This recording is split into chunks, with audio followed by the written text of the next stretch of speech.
Hi welcome to NTV business bulletin. ముందుగా ఇవాల్టి stock market విశేషాలను చూద్దాం.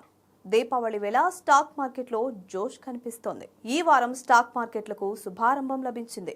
సెన్సెక్స్, నిఫ్టీ భారీ లాభాలతో ప్రారంభమయ్యాయి. సెన్సెక్స్ 84,603.10 పాయింట్ల వద్ద కొనసాగుతోంది. 0.78% పెరుగుదలతో 650.87 పాయింట్లు లాభపడింది. నిఫ్టీ 25,900 పాయింట్లపైనే ట్రేడ్ అవుతోంది. 2024 అక్టోబర్ 1 తరువాత ఈ రేంజ్కి చేరుకోవడం ఇదే తొలిసారి. నిఫ్టీ మిడ్ క్యాప్ 100 సూచీ 59,215.70 పాయింట్ల వద్ద ఉంది.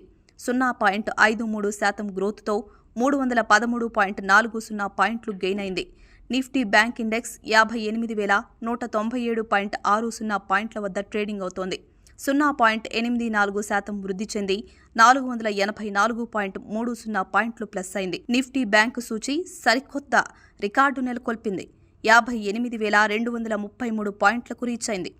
రిలయన్స్ ఇండస్ట్రీస్ లిమిటెడ్ షేర్లు 1.5% పైగా లాభపడ్డాయి.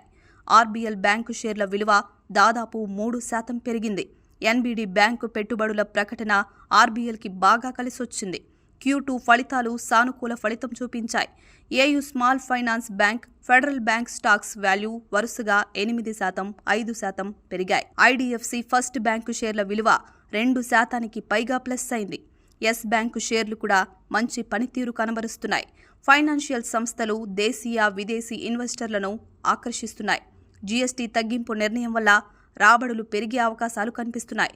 కానీ యూటీఐ ఏఎంసీ షేర్ వాల్యూ మాత్రం 10% పడిపోయింది.